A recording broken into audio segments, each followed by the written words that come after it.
Salut! Alors, on est au mois d'avril et pour nous, le mois d'avril, c'est synonyme de nos 1 an au Canada. Donc aujourd'hui, je vous propose une vidéo récapitulative de l'année au Canada, des différents sujets et je vais vous présenter un petit peu tout ça.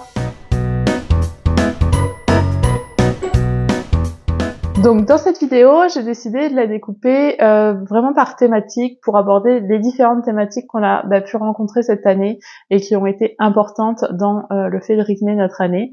Et on commence par le travail. Donc le travail, c'est ce qui nous a amené ici, en tout cas mon conjoint, parce que lui, il a trouvé un poste qu'en France, il aurait certainement peut-être pas eu, parce que ici, il y a beaucoup plus d'industries dans certains domaines qu'il peut y en avoir en France, donc pour tout un tas de raisons. Donc ça, c'est vraiment l'avantage de Montréal, c'est qu'il y a quand même des industries très particulières qui sont concentrées tout autour de la ville. Tout ce qui est par exemple dans le jeu vidéo, il y a un petit peu de cinéma, tout ce qui est dans la chimie, le pharmaceutique. Il y a vraiment des gros pôles qu'on n'a pas forcément aussi concentrés en France. Donc ça, c'est l'avantage. Par contre, dans mon cas, en arrivant, j'ai mis environ 3 mois à trouver un travail. Donc sur le coup, moi, j'ai trouvé ça assez long parce que ça m'était jamais arrivé en France. Mais ça reste quand même correct. Ça reste aussi le temps de s'adapter au nouveau pays, aussi de comprendre mieux comment sont les gens, comment se passent les entretiens. Ça permet vraiment de prendre un petit peu de temps.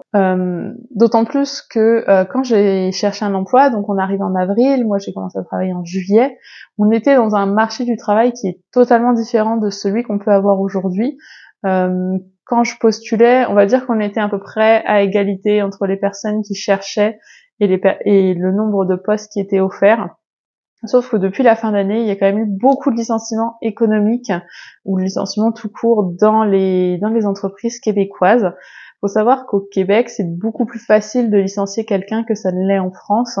En France, quelqu'un qui est victime qui subit un licenciement, c'est quand même assez rare. Je veux dire que tout le monde n'est pas licencié dans sa vie. Ça reste des événements vraiment très très ponctuels.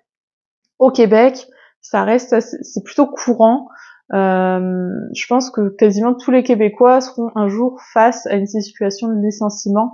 Alors licenciement économique, souvent, ou autre, mais c'est vraiment quelque chose de plus fréquent. Ce qui fait que depuis la fin d'année 2023 et le début d'année 2024, il y a quand même eu beaucoup plus de monde sur le marché de l'emploi parce que la situation économique est un petit peu plus compliquée comme elle l'est dans beaucoup de pays malheureusement.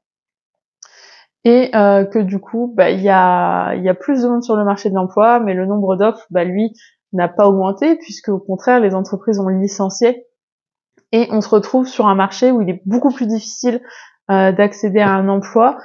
Et forcément, ça c'est plus compliqué pour les candidats. Donc en quelques mois, on est quand même passé d'une situation de pénurie de main-d'œuvre au Québec à une situation totalement inversée où il n'y a plus assez d'emplois pour tout le monde. Donc ça, c'est un petit peu le point négatif en ce moment du marché. Je sais pas comment c'est dans d'autres pays, mais je pense que ça doit quand même être une tendance globale.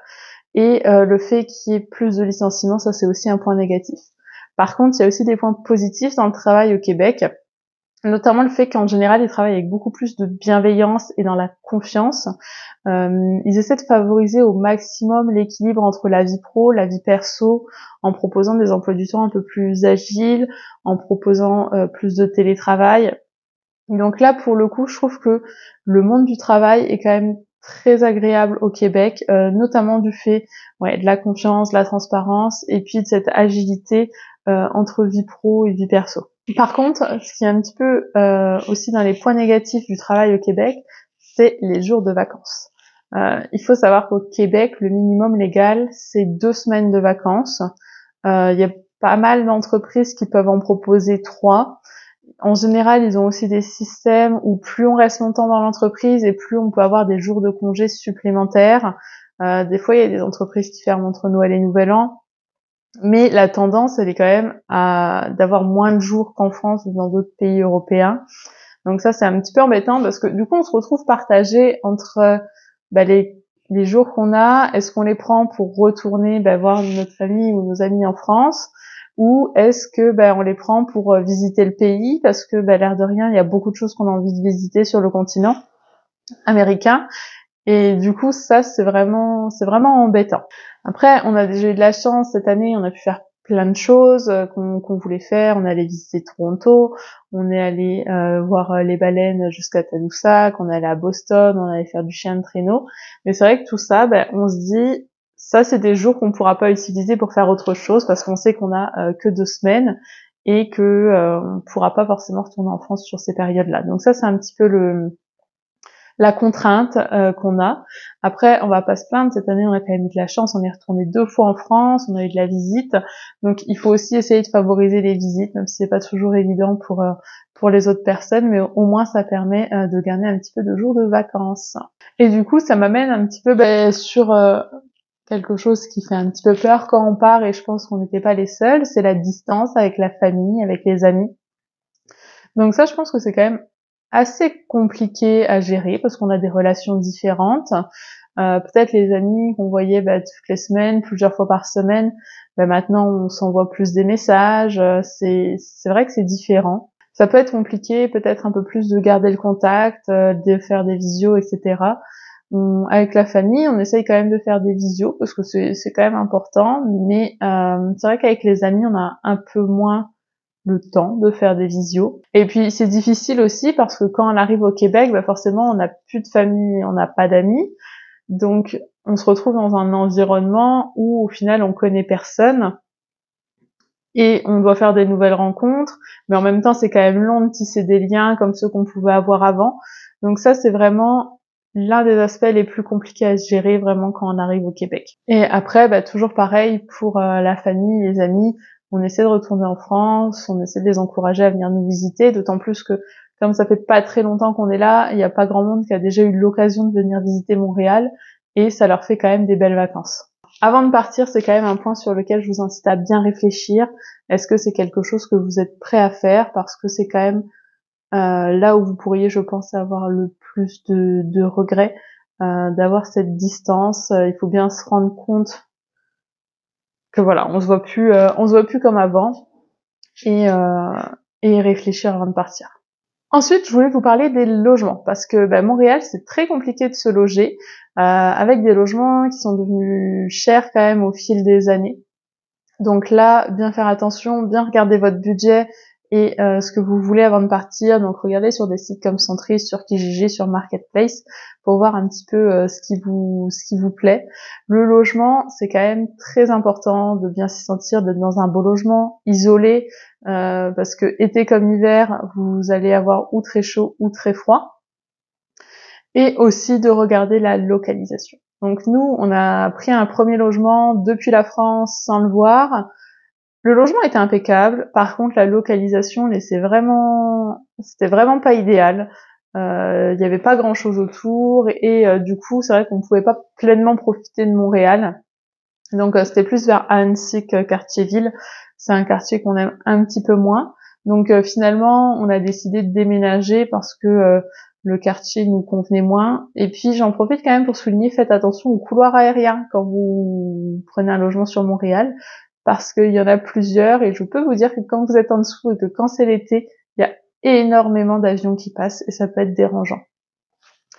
Et du coup, on a décidé de déménager. Donc là, on est plus près du parc Jarry, donc c'est très très agréable pour le coup comme cadre de vie. Il y a plein de petits commerces et des parcs.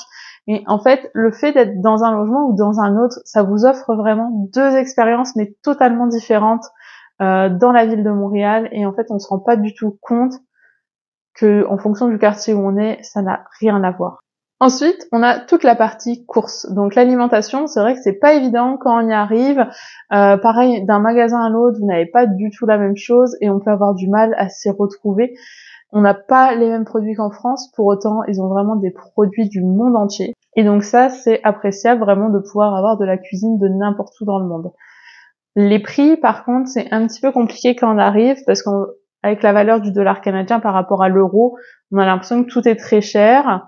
Donc au début, on sait pas trop quoi acheter et puis au final, avec le temps, on s'y fait. Au début, on convertit beaucoup et puis au fil des semaines, là des mois, on convertit plus en fait. On commence à connaître la valeur des choses et à se dire dans ce magasin ça là, cet article-là est cher, il est moins cher ailleurs Et ça, c'est vrai que c'est un travail qui prend plusieurs mois pour le coup. On trouve quand même des produits français aussi. Par contre, là, attention au prix. On en mangera moins que quand on est en France. Mais tout peut se trouver. Ça, c'est l'avantage de Montréal. Autre partie, la partie voiture et SAQ. Donc là, c'est quand même assez compliqué. Déjà, la SAQ, c'est compliqué pour avoir des rendez-vous parce qu'il faut refaire le permis. Là, on parle de plusieurs mois pour le refaire, pour avoir le rendez-vous notamment. En général, il faut 6-9 mois. Il y en a pour qui ça prend 1 an. Mais c'est quand même important de refaire son permis, en sachant que le permis, ici, vous allez le payer tous les ans. Donc ça, c'est aussi à prendre en compte. Et l'achat d'une voiture, pareil, c'est très compliqué parce que pour le coup, il n'y a pas assez de voitures. Et quand vous allez au garage, les voitures, elles partent très vite.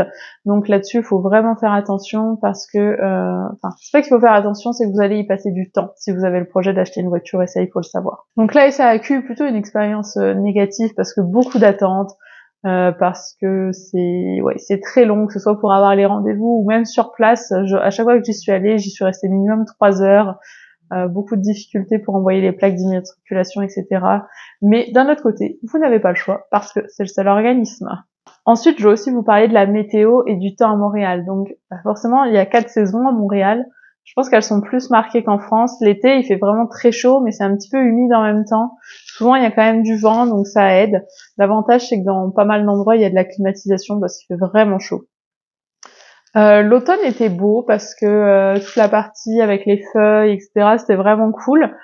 Par contre, je l'ai comme vu comme un prolongement de l'été. Il a fait très chaud, mais d'un coup c'est tombé. D'un coup, on est passé comme de 25 degrés à 5 degrés. Et là, c'était le début de l'hiver. Les feuilles sont très vite tombées. Et la période hivernale, elle, a été un petit peu longue. D'autant plus qu'il a pas fait si froid. Il n'y a pas eu énormément de neige. Donc au final, on se retrouve avec un hiver sans beaucoup de neige. Où on n'a pas pu profiter pleinement des activités hivernales. Et du coup, c'était un petit peu en dessous, on va dire, de ce à quoi on s'attendait. On aurait aimé plus de neige et un petit peu plus froid, parce que là, même les patinoires, par exemple, elles ont pas tout ouvert parce qu'il faisait pas assez froid, pour vous donner une idée. Par contre, il se prolonge beaucoup.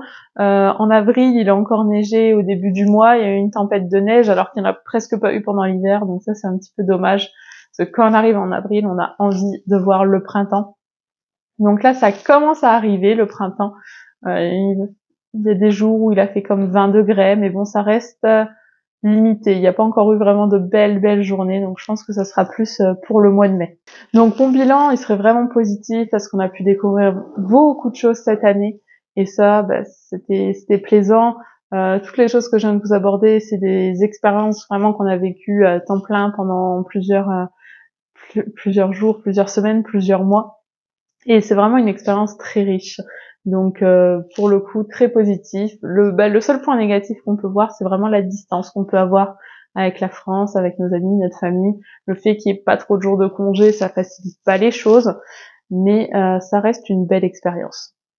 Si vous aussi, vous êtes en train de vous préparer ou vous avez commencé à vivre l'expérience canadienne, n'hésitez pas à m'en parler en commentaire, à me dire votre ressenti, ce qui vous plaît et vous, ce qui vous plaît moi.